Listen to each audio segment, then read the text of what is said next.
जब्त। इस ड्रामे का नाम सुनते ही दिमाग में पहला सवाल आता है, जब्त किस चीज का?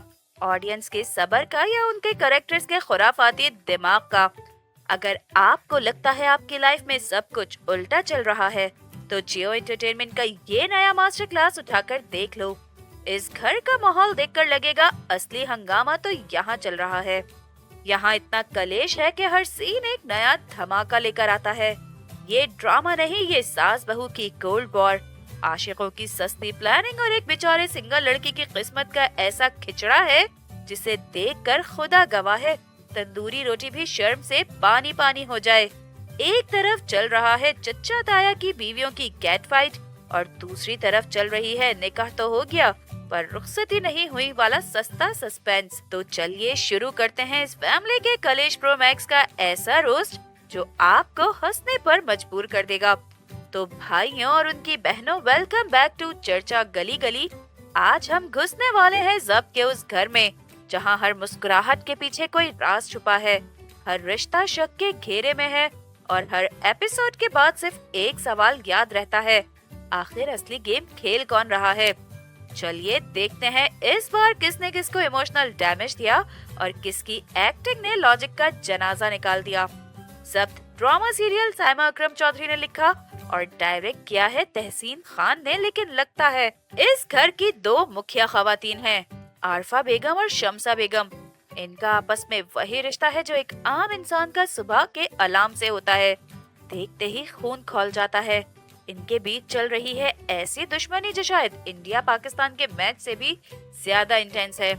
घर में किचन का मसाला खत्म हो तो लड़ाई, कोई कमरे में आ गया तो लड़ाई, किसी ने रिश्ता भेज दिया तो लड़ाई। इनका बस चले तो ये सुबह की चाय में एक दूसरे को चीनी की जगह बद्दुआएं घोल कर पिला दें। और इस कलेश के बीच बीस रही है हमारे तीन मुखिया किरदार, आयला, शामी और ऑन। चलिए एक एक करके इनकी ठुकाई शुरू करते हैं। सबसे पहले बात करते हैं घर की सबसे बुजुर्ग बी जान यानी समीना अहमद की। उनका फैसला लेने का तरीका भी यूनिक है। घर का कलेश मिटाने के लिए निकाह करवा दिया पर माहौल और भी ज्यादा खराब हो गया। जब भी घर में कोई बड़ा कांड होता है, बी जान कहती है मैं ये घर छोड़कर चली जाऊंगी। बी जान यानी समीना अहमद ने देखा कि घर में रोज सुबह शाम सास बहू का WWE चल रहा है, तो उन्होंने एक रेवोल्यूशनरी फैसला लिया, आयला और शामी का निकाह करवा दो। भाई निकाह तो हो गया पर आरफा बेगम ने कह दिया कि रुखसती नहीं होगी। दोनों एक ही घर में रह रहे हैं, निकाहशुदा हैं, पर एक दूसरे से ऐसे मिलते हैं जैसे बॉर्डर पार करके मिलने आए हों। आरफा बेगम और शमसा बेगम को देखकर लगता है इनका जन्म सिर्फ एक दूसरे को ताने देने के लिए हुआ था। एक बोलती है मेरी बेटी चांद जैसी है, दूसरी कहती है मेरा बेटा हीरा है। भाई तुम्हारे हीरे ने जो चांद चढ़ाया है ना, अभी जब उसकी रिपोर्ट आएगी तो पूरे खानदान हीरा बाजार बन जाएगा।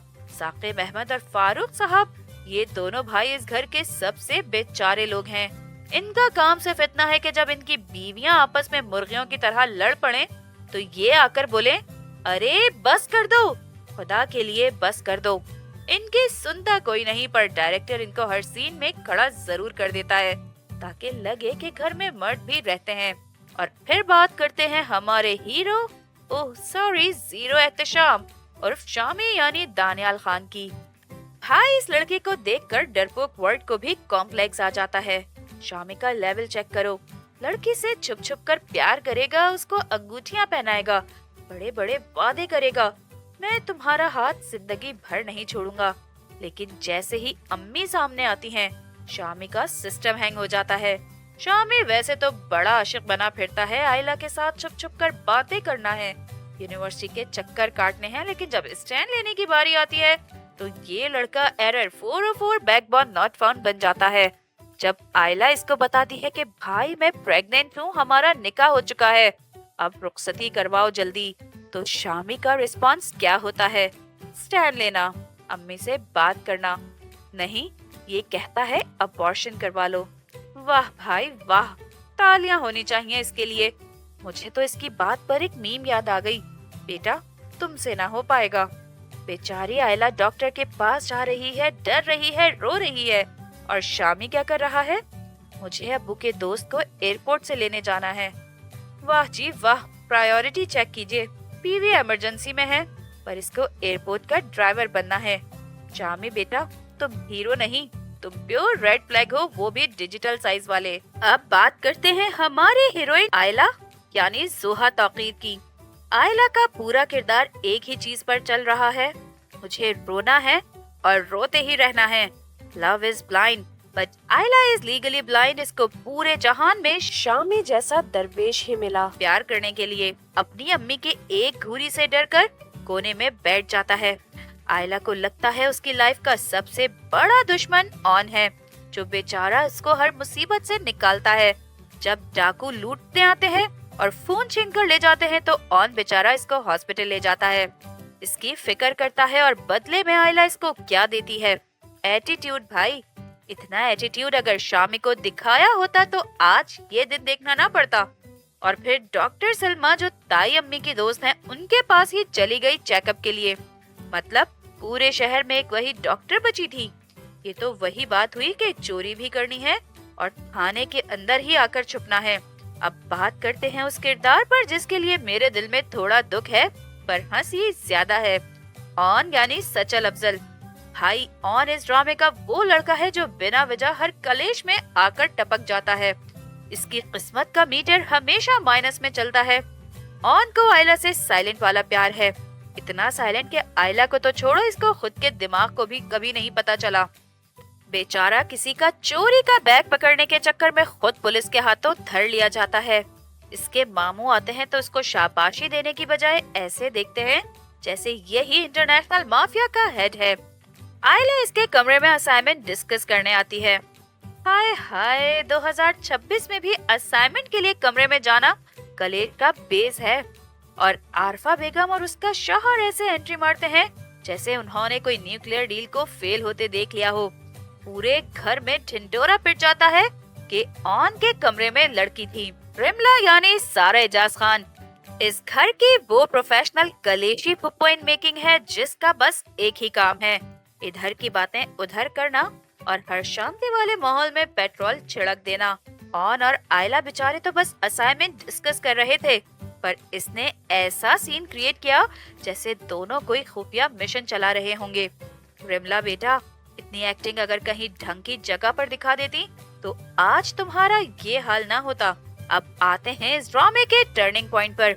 आयला को किसी फंक्शन में जाना था, ताई अम्मी ने मना कर दिया, पर हीरोइन तो हीरोइन है ना, कैसे रुकेगी? गाड़ी खराब हुई तो ऑन को भेजा गया ड्रॉप करने। रात को वापस आते हुए डाकुओं ने घेर लिया, डाकुओं ने फोन छीना, सोना छीना और उनका सुकून भी छीन ही लिया। तूफानी डाकू अटैक के बाद हमारे बेचारे प्रोफेशनल स्केपगोट ऑन का किस्मत मीटर बिल्कुल ही क्रैश हो गया। वो बेचारा डाकुओं से अपनी जान पर खेलकर आयला को बचाता है, खुद हॉस्पिटल लेकर जाता है और वहाँ जाकर आयला को पता चलता है कि वो प्रेग्नेंट है। ये सुनकर आयला के पैरों से जमीन निकल जाती है। आयला और ऑन जब हॉस्पिटल से घर पहुँचते हैं तो अभी घर वालों को प्रेगनेंसी का कुछ नहीं पता होता। ये सस्ता सस्पेंस अभी सिर्फ आयला और ऑन के बीच ही दबी एक गहरी चीख बन चुका है। आयला डर से कांप रही है और इस पूरे भेद को छुपाने के लिए फौरन शामी को पकड़ती है, उसके आगे रोती है, गिड़गिड़ाती है, खुदा के लिए अपनी अम्मी यानी ताई से बात करो कि हमारी रुखसती जल्द करवाएं। अब पानी सर से ऊपर गुजर चुका है, लेकिन हमारा शामी स्टैंड लेने की बजाय ऐसी हालत में भी अपनी अम्मी के डर से कोने में बैठकर नखरे दिखाता है। और फिर आता है सबसे बड़ा धमाका, नायला जो इस घर की आग में घी डालने वाली प्रोफेशनल रिश्तेदार है, आती है और उसके हाथ में है आयला की मेडिकल रिपोर्ट और वो पूरे खानदान के सामने आरफा बेगम को रिपोर्ट पकड़ा देती हैं। ये लो तुम्हारी बहू की खुशखबरी। भाई वहाँ जो बैकग्राउंड म्यूजिक बजता है ना, धिन ताना ना ना ना ना, धिन ताना ना ना ना ना, same to same Star Plus की याद दिला दी। सारे कैरेक्टर्स के चेहरे ऐसे फ्रीज हो गए जैसे किसी ने उन पर स्टैच्यू का स्पेल फूंक दिया हो। तो दोस्तों, इतने सारे ट्विस्ट और इमोशनल डैमेजेस के बाद निकालते हैं सबका फाइनल नतीजा। अगर निकाह हो चुका है तो बीवी का साथ दीजिए, वरना रिपोर्ट से पहले घर में मिसअंडरस्टैंडिंग की फाइल खुल सकती है। अगर आप ऑन जितने शरीफ हैं तो दूसरों के असाइनमेंट, मोबाइल और अननेसेसरी हीरो बनने से जरा दूर ही रहिए, क्योंकि एक छोटी सी हेल्प भी कब स्कैंडल बन जाए कोई गारंटी नहीं। अब देखना ये है कि आयला का ज़ब्त कब तक कायम रहता है, सच कब सामने आएगा और किसकी चाल किस पर उल्टी पड़ने वाली है। ये जानने के लिए मिलते हैं अगले एपिसोड के रोस्ट रिव्यू में। तब तक अपना ख्याल रखिए।